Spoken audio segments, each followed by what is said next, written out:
Little Red Riding Hood, from the Fairy Book by Miss Mullock. Once upon a time there was a little village maiden, the prettiest ever seen. Her mother was foolishly fond of her, and her grandmother likewise. The old woman made for her a little hood, which became the damsel so well that ever after she went by the name of Little Red Riding Hood. One day, when her mother was making cakes, she said, "My child, you shall go and see your grandmother, for I hear she is not well, and you shall take her some of these little cakes and a pot of butter." Little Red Riding Hood was delighted to go, though it was a long walk, but she was a good child and fond of her kind grandmother. Passing through a wood, she met a great wolf, who was most eager to eat her up, but dared not, because of a woodcutter who was busy hard by. So he only came and asked her politely where she was going. The poor child, who did not know how dangerous it is to stop and speak with wolves, replied, "I am going to see my grandmother and to take her a cake and a pot of butter, which my mother has sent me." "Is it very far from here?" said the wolf. "Oh yes, it's just above the mill you can see up there, the first house you come to in the village." "Well," said the wolf, "I will go there also to inquire after your excellent grandmother. I will go one way, you the other, and we'll see who can be there first." So he ran as fast as ever he could, taking the shortest road, but the little maiden took the longest, for she stopped to pluck roses in the wood, to chase butterflies, to gather nosegays of the prettiest flowers she could find. She was such a happy and an innocent little soul. The wolf was not long in reaching the grandmother's door. He knocked, knock, knock, and the grandmother said, "Who's there?" "It is your child, Little Red Riding Hood," replied the wicked beast, imitating the girl's voice. "I bring you a cake and a pot of butter, which my mother has sent you."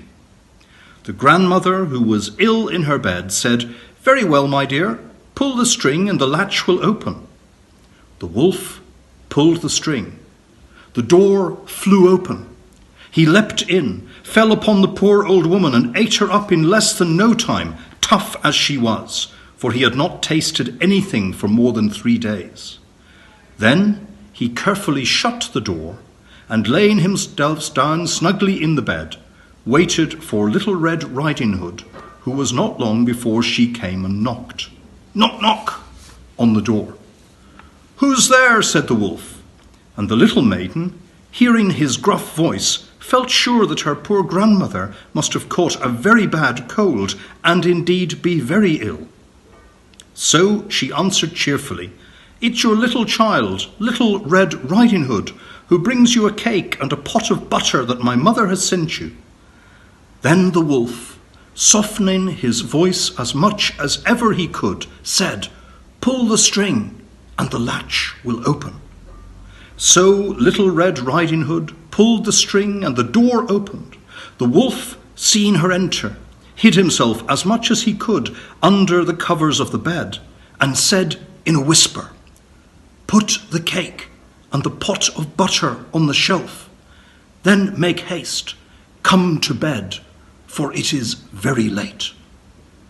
Little Red Riding Hood did not think it late, but to please her grandmother, she undressed and began to get ready for bed, when she was very much astonished to find how different the old woman looked from the ordinary.